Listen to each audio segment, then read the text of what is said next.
대통령과 그리고 17개 시도지사들 그리고 국무총리를 비롯한 몇몇 주요 장관들하고 이재명 대통령 취임 후에 첫 번째, 통상은 9번째인데 새로운 대통령 취임 후에는 첫 번째 중앙지방협력회의를 가졌습니다. 사실 어제 그 중앙지방협력회의 때문에 제가 12일 날 회정된 본회의에 제가 출석을 못했던 것이었습니다.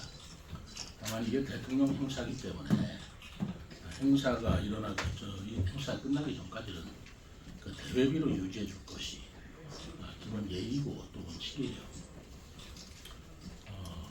그러다 보니까 어제는 제가 회의에 참석을 못하는 일이 있었고요. 그리고 어제는 되게 바쁜 일정을 보냈습니다. 가장 중요한 게 첫 번째 중앙지방협력회의인데 마침 주제가 이재명 정부 들어서 앞으로 재정 분권을 더 강화하겠다라는 그런 내용이었고, 그러기 위해서 교부세 제도 그리고 지방 소비세 문제 이런 것에 대한 시도지사의 토론, 솔직한 토론을 하는 그런 자리였습니다. 저는 그동안 여러 번 말씀드렸지만 세종시의 교부세 문제가 대단히 불합리하게 돼 있어서 제가 첫 번째 토론자로 나서면서 이 문제를 말씀드렸는데 어제 그 중앙지방협력회의를 원래는 비공개로 하도록 돼 있었는데 이재명 대통령이 즉석에서 비공개로 할 거 뭐 있나 국민들한테도 다 공개합시다 해가지고 기자들이 그대로 공개가 돼서 영상이 이렇게 나온 것 같아요. 그거 한번 보시죠. 현장에 있는 얘기니까. 특별자치도하고 세종특별자치시도하고 12시도 중에서 특수한 자치단체입니다. 가정자치단체는 기초자치단체가 있고 광역자치단체는 이계층제 자치단체인데 제주도하고 세종시가 단계층제예요. 기초하고 관역이 통합이 되어 있습니다. 세종시는 2012년에 출범을 했을 때 같은 단체된 시청에 대한 보수를 그때는 인구가 10만이기 때문에 광역과 기초를 그런 의미도 사실 없었어요. 그래서 세월이 지나서 이번 세종시 인구가 40만이 있었어요. 제주도에 비하면 67만 40만인데 67만이 제주도가 1조 8천억을 받는데 40만이 세종시가 받는 교부세는 1,100억밖에 안 됩니다.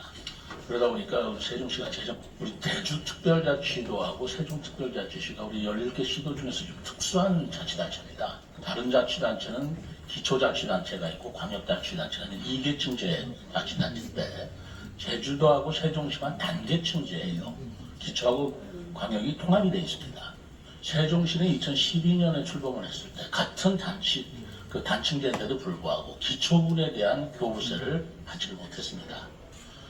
그때는 인구가 10만이기 때문에 광역과 기초를 구분할 그런 의미도 사실 없었습니다. 그래서 세월이 지나서 지금 세종시 인구가 40만이 됐고요. 제주도에 비하면 67만 40만인데 67만인 제주도가 1조 8천억을 받는데 40만인 세종시가 받는 교부세는 1,100억밖에 안 됩니다. 그러다 보니까 우리 세종시가 재정적으로 굉장히 어렵고요. 우리가 국가 계획으로 만들어지기 때문에 공공시설을 국가 예산으로 지은 건 굉장히 고마운데 짓고 나서 이관을 하면 그게 전부 다 지방비 부담으로 들어가고 있어요. 근데 지방비의 유지 관리비는 국가에서 보조를 안 해주고 있습니다. 범정부 TF에서 같이 연구를 해주셔서 균형 발전이 있을 수 있도록 그렇게 좀 배려를 해주시길 부탁드립니다. 일리 있는 말씀이셔서 그건 한번 검토는 해보고요. 그건 별도로 한번 검토해 보겠어요. 고맙습니다. 일리 있는 말씀 같습니다. 네, 어제 10시 반부터 11시 40분까지 했나요? 1시간 한 것 같습니다만 아무튼 아주 굉장히 임팩트 있겠어요. 각 시도지사들이 전부 다 현안에 관한 얘기를 했고 또 현안뿐만 아니라 활발한 토론이 있었다고 생각을 합니다. 생산적인 토론이 있었다고 생각을 하는데 이것을 비공개로 하던 것을 공개를 했기 때문에 여러분들께서도 이렇게 볼 수 있는 것이고요. 저는 가장 큰 성과라고 얘기해도 좋을지는 모르겠습니다만 대통령께서 우리 세종시의 교부세 문제, 지방 재정의 문제를 설명했을 때 그걸 100% 이해했다는 거예요. 사실 교부세 문제 사실 복잡합니다.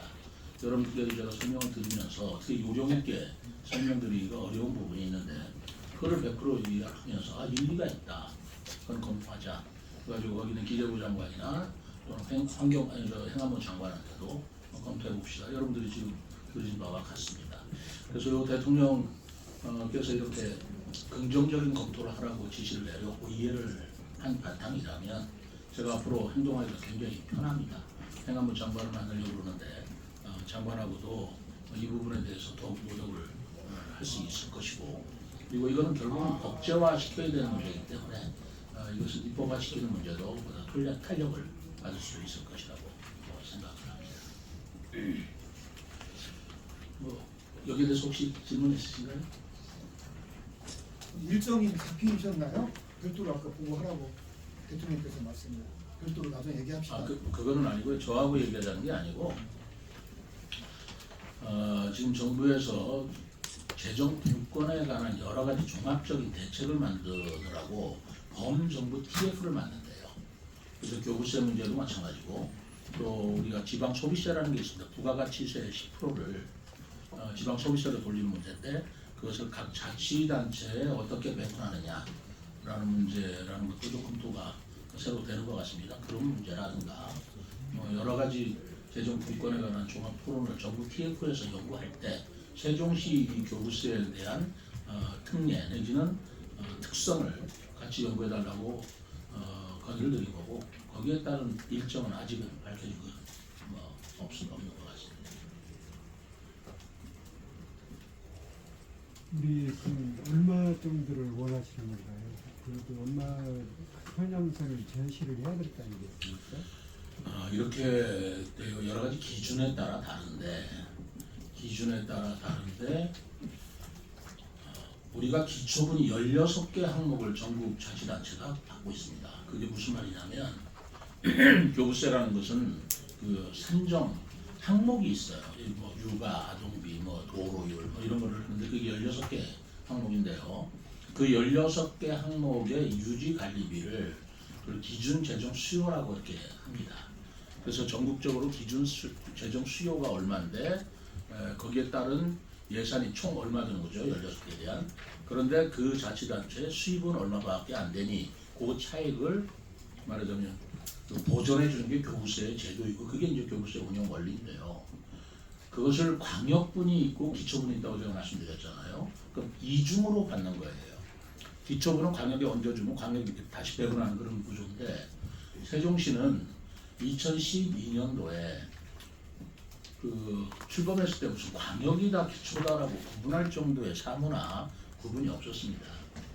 제주도는 그 당시 67만, 지금 67만입니다만 지금도 비슷했을 거예요. 그때 단층제로 시작을 했지만 이미 서귀포시, 북제주군, 남제주군 그런 4개 시군이 있어서 기초분의 교부세를 받아왔던 것인데 단층제로 되다 보니까 이게 없어질 수밖에 없는 거 아니겠습니까? 그러니까 제주도에서는 기존에 받아왔던 교부세분을 그대로 인정을 해주는 액으로 항목에 대해서는 주지 못하니까 교부세 전체 3%를 떼어서 일정률을 계속 주는 그런 방식을 취했습니다. 그걸 정률제라고 하고 제주도로서는 굉장히 해피하죠. 가만히 있어도 3%가 교부세가 늘어나면 늘어난 만큼 그냥 또막 떨어지는 거예요.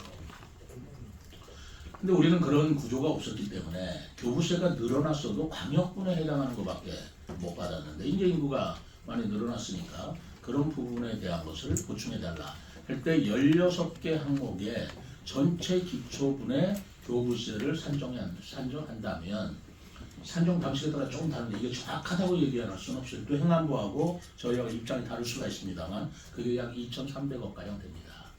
그러니까 그것만 해도 2,300억을 우리가 더 확보할 수 있는 거죠. 그리고 두 번째, 유지관리비가 있어요. 예를 들어서 복권이다, 또는 스포츠센터다, 복지시설이다 라는 것을 LH나 행복청에서 지어가지고 저희들한테 이관하는 건 좋은데 이관 뒤에 유지관리비는 전혀 보전이 안 되고 있어요. 그 이관할 이관 이후에 유지관리비를 교부세로 해줬으면 참 좋겠는데 교부세 16개 항목에는 그런 항목이 없는 겁니다. 그러니까 이제까지 우리 세종시가 부담할 수밖에 없는 거예요. 그러니까 계속 재정 압박이 왔죠. 그 유지관리비가 연간 작년 기준으로는 1,200억이고요. 이관되는 시설이 점점 많아지기 때문에 우리가 추산하기로 2030년에는 약 2,250억가량, 2,300억가량이 유지관리비로 매년 우리가 부담해야 된다라는 부담을 안게 되죠. 그리고 세 번째 기준은 내셔널 미니멈이라는 단어가 있어요. 그 무슨 말이냐면 대한민국 국민은 어느 지역에 살든 간에 국가로부터 최소한의 혜택을 보장받아야 된다는 원칙이에요. 그게 바로 교부세의 원칙입니다. 그러니까 아무리 돈이 많은 데라 또는 아무리 없는 데라 하더라도 대한민국 국민 이상 최소한의 어떤 그 생계는 보장받을 정도의 국가가 책임을 져야 된다는 걸 내셔널 미니멈이라고 하는 건데, 그 내셔널 미니멈이라는 것을 평균해보면 우리나라는 1인당, 국민 1인당 자치단체와 중앙정부에서 쓰는 예산을 평균할 때 1인당 887만 원입니다. 그러니까 우리나라 국민들은 1인당 887만 원을 자기가 세금을 냈든 어쨌든 국가로부터 우리가 혜택을 보고 있는 거죠. 근데 세종시는 1인당 507만 원입니다. 그럼 평균에 못 미치는 거죠. 그거는 대단히 저로서는 용납할 수 없죠. 제주도 같은 경우에는 1조 8천억을 교부세를 받다 보니 1인당 1,100만 원을 넘게 받아요. 그러니까 격차가 굉장히 많은 거죠. 세종시하고 제주도하고 같은 특별자치 시도인데도 불구하고 거기는 1,100만 원 이상을 받고 우리는 507만 원을 받는다면 이거는 이제 바로잡을 때가 됐다라고 생각하지 않을 수 없는 거 아닙니까? 그렇게 했을 때 1인당 887만 원에 우리 세종시가 맞추도록 교부세를 보전해달라 할 적에는 1조 2천억 가량을 우리가 교부를 받아야 되는 것입니다. 근데 1조 2천억을 받아와 버리면 막은 굉장히 어렵죠. 그게 제주도에서는 교부세액의 3%라는 정률인데 1조 2천억을 보장받으려면 우리는 교부세 2%가량을 받아야 된다라고 생각을 하고 있습니다. 그러나 그건 우리가 주장하는 내용이고 또 우리를 보는 시각이 많이 다를 수가 있어요.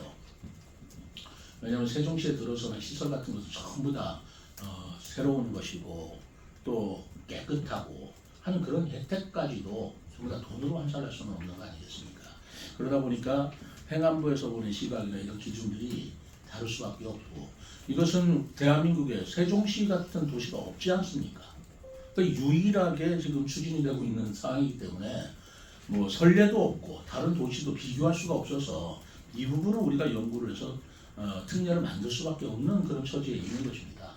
그래서 적어도 저는 정률제가 됐든 아니면은 지금 현행은 2023년도에 제가 취임을 해보니까 그 교부세가 너무 적어서 그래서 일반 광역분에 해당하는 교부세의 25%를 얹어주는 방식으로 그 법을 개정을 해서 행안부에 지금 그 정도 받고 있는데, 그래봤자 우리가 1,100억 중에 25%, 그러니까 280억 정도밖에 안 돼요. 그 정도 우리가 얹어서 받는 거 가지고선 부족하다. 그나마 그것이 3년간 한시법으로 돼 있어서 2026년이 끝납니다.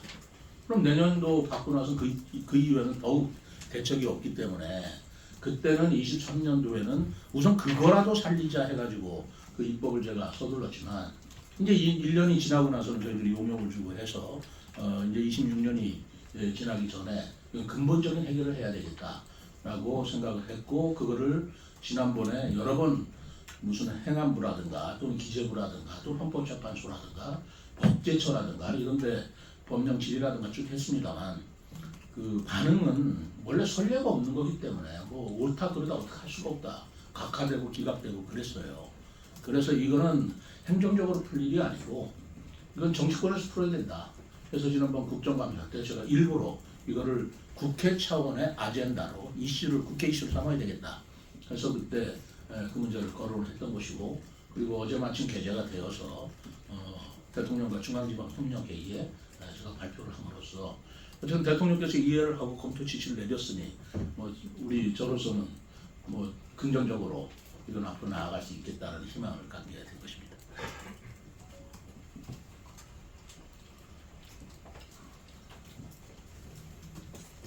사실 이 문제에 대해서 우리 시민단체에서도 상당히 플랜카드 들고 굉장히 노력을 많이 했었어요.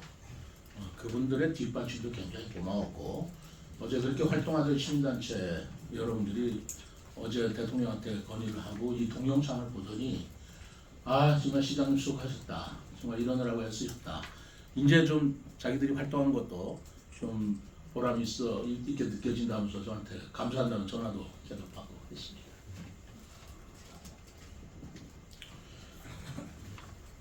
그리고 그게 제일 중요한 내용이고요. 지금 우리 시에 그거보다 더 중요한 일이 어디 있겠습니까? 다만 그게 단기간에 해결이 될 수 있을지는 또 우리가 노력을 해야 될 일이지만 그게 좀 중요했고요. 그리고 어제 행사가 굉장히 많았어요. 아침 새벽에는 아침 조찬경 국민의힘 시도지사 무슨 연석회의가 있어서 거기도 참석을 했고 그건 비공개로 진행이 됐습니다만 그 끝나자마자 대통령 중앙지방협력회의에 참석을 했고 그 끝나자마자 인천에서는 그 한일 지사 또 시장지사 간담회가 아니라 회의가 있었습니다. 이건 2년마다 정년제로 벌이는 건데 2년 전에 그 야마나시 형이라고 일본의 그 한일 지사 협력회의 때 제가 참석을 했었습니다. 우리 한국 대표로 몇 명이 참석했는데 이제는 2년 뒤에 올해는 일본 측에서 이제 한국에 와서 회의를 개최했는데 일본에서 9개 지사들이 왔고 그리고 우리 한국 측에서는 5명의 지사가 참석을 해서 여러 가지 유익한 얘기를 했는데 제가 아주 활약을 많이 했습니다. 왜냐하면 활약을 많이 했다는 이 말씀은 세종시에 대해서 제가 설명을 했거든요. 인구 감소 문제, 지역 소멸 문제, 수도권 집중 문제 이 세 가지를 가지고 제가 설명을 드렸는데 일본에서도 우리가 안고 있는 똑같은 문제를 갖고 있거든요. 그래서 일본에서도 옛날부터 동경, 이제 동경 1급 집중제라고 표현을 합니다만 동경 1급 집중을 어떻게 완화하느냐를 문제를 동경을 수도를 옮기자라고 논의도 한 바가 있었어요. 그런 법안이 제출된 적도 있었습니다. 그런데 일본에서는 그게 이루어지지 못했습니다. 국회 통과하지 못했죠. 근데 한국은 그보다 늦게 시작했는데 세종시라는 도시가 생겼고 불과 10년 만에 제가 2005년도 사진과 지금 현재 사진을 딱 두 개를 보여주니까 너무나 놀라는 거예요. 논밭밖에 없는데 저렇게 엄청난 도시가 생겼다라는 것에 대해서 일본 사람들이 굉장히 놀라움을 표시하고 그게 어떻게 가능했느냐 그리고 거기에 따른 문제점은 뭐가 있느냐라는 걸 계속 묻는데 뭐 당연한 질문이기도 하고 저밖에 답변할 수 없는 내용이라서 제가 또 답변을 드렸고 또 그거 이외에 인구 감소 문제, 출생률 문제 그리고 지역 소멸 문제 똑같이 안고 있는 문제예요. 유난히 어제 저한테 집중이 아주 질문이 집중돼서 제가 아주 스타가 됐었어요. 그랬지? 우리 지금 둘이 와서 같이 수행을 했는데 뭐 지사들이 전부 다 세종시의 최문호 시장님, 최민호 시장님 그러면서 얘기하는데 그리고 저하고는 또 개인적으로 일본은 그 지사들이 전부 다 동경대 출신들이 굉장히 많아요. 동경대 법대 출신들이. 저도 동경대 법대에서 유학을 했기 때문에 각별히 저한테 그 선배님 해가면서 그 친근감을 표시해서 어제는 제가 우리 세종시 한껏 선양하고 왔습니다. 자화자찬입니다. 예, 치리아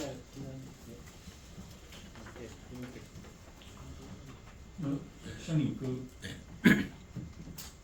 죄송한데 서울 가시기 전에 네. 의회 김영민 의원하고 질의 때문에 갈등이 있으셨잖아요. 네, 그걸 지금 이제 의회에서 의원님들이 또 문제를 앞서서 지금 갈등이 깊어지는 양상을 보이고 있는데 혹시 그 부분에 대해서 그 부분은 사실 제가 그런 사소한 일 때문에 제 신경과 에너지를 허비하고 싶지 않습니다. 뭐 의원들이 당연히 저한테 긴급 현안 질문이 됐던 시정 질문을 좀 하려면 해야죠. 그런데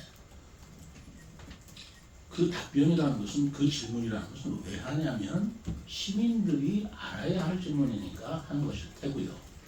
그 답변을 왜 정확하게 해야 되냐면 시민들한테 정확하게 알 권리를 충족하기 위해서 해야 되는 거 아니겠어요?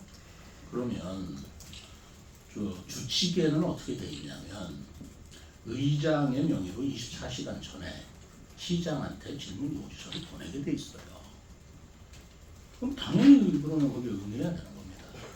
제가 보고를 받기로는 11월 5일 날 그런 질의 요지서가 도착을 했고, 그래서 그 11월 7일인가요? 11월 7일 날 그 질의 요지서에 대해서 답변을 다 보냈습니다. 근데 11월 7일 금요일이에요. 근데 그래서 이제 거기에 입각해서 뭐 질의를 했으니까 저도 답변 준비하고 뭐 이렇게 하시는 건 당연한 것이에요. 근데 제가 보고받기로 11월 7일 날 오후 6시가 넘어서 의장의 결재가 하는 것도 아니고 한아무개라는 그 의회 그 직원이 뭐 불러주셔서 받아 적었습니다 해가지고 개인적인 메신저로 보내가지고 또 다른 전혀 다른 질문 요지를 보내왔는데, 시장인 입장에서 생각해 보십시오. 아니 의장이 사인해서 보내면 제가 마땅히 답변을 해야 되지만 의회 사무처 직원이 뭐 이런 거 질문하니까 부탁합니다 해가지고 사신으로 보낸 것까지도 제가 다 그거를 의원이 보낸 공식적인 답변을 해야 될 일이냐라는 생각이 들었던 것입니다. 그래서 이렇게, 그리고 그 질문 내용이 어느 정도 구체성이 있어야 답변을 할 거 아니에요. 뭐뭐 관련, 뭐 어떡하라는 얘기예요. 그래서 그런 부분에 대해서는 제가 의회에서도 분명히 말씀드려요. 정당한 절차를 통해서 보내주시면 언제든지 답변하겠다. 그런데 이런 질의서를 보내지 않고 나한테 답변을 하면 나는 답변 못하는 거 아니냐. 그래서 이제 그런 거 갖고 좀 소란이 있어서 임채성 의장님하고 나하고 그럼 이렇게 합시다. 오늘은 뭐 이런 식으로 절차를 안 받은 것도 문제고, 그리고 금요일 날 저녁에 직원들한테 보내면 직원들은 어떡하라는 얘기예요. 나도 준비할 시간이 좀 필요한 거 아닙니까? 그러니 공문을 보내시면 내가 언제든 답변하겠다. 13일 날, 오늘인가요? 오늘 13일인가요? 그런데 그게 또 가더니 그건 안 되겠다. 뭐 지금 당장은 아니지만 뭐 어떻게 하겠다고 그러는데, 그때 마침 MBC에서 그 한빛상 시상식이 3시에 있는데 MBC에서도 한빛상 시상식을 의회 일정이 있다고 저희들이 양해를 구했기 때문에 통상 의회 일정이 12시 1시면 끝나니 그럼 3시 하겠다 해서 그 배려를 해서 저 때문에 시간을 조정해 준 겁니다. 제가 빠지면 안 된다는 것이거든요. 대전시장하고도 하고 시상을 하는 게 시장에 빠지면 되겠어요. 임의로 정한 것도 아니고 저의 의회 일정을 가만히 해줬다면 저도 거기에 맞춰줘야 되는 거 아니에요. 그래서 더 이상 미룰 수 없고 2시 15분에 일어난 것입니다. 그래서 거기 갔다가 다시 와서 또 답변할 거 다 했고 시정연설 다 했고 시간은 좀 늦어졌습니다만, 그리고 김현민 의원이 묻고 싶은 거는 또 우리 기획조정실장이 대신 답변해도 된다. 그래서 답변 다 드렸어요. 그런데 왜 답변 안 했냐고 사과를 요구하고 뭐 이러는데, 자, 우리 이렇게 합시다. 그거 갖고 자꾸만 우리가 번져나갈 일도 아니고 이런 사소한 일 때문에 큰 일을 우리가 거쳐서는 안 됩니다. 지금 응? 성명서 발표. 제가? 누가? 의회에서 성명서 발표. 그러니까 의장이 성명서를 발표하고 제가 지금 오다 보니까 또 뭐 민주당에서 뭘 발표하고 그러는데요.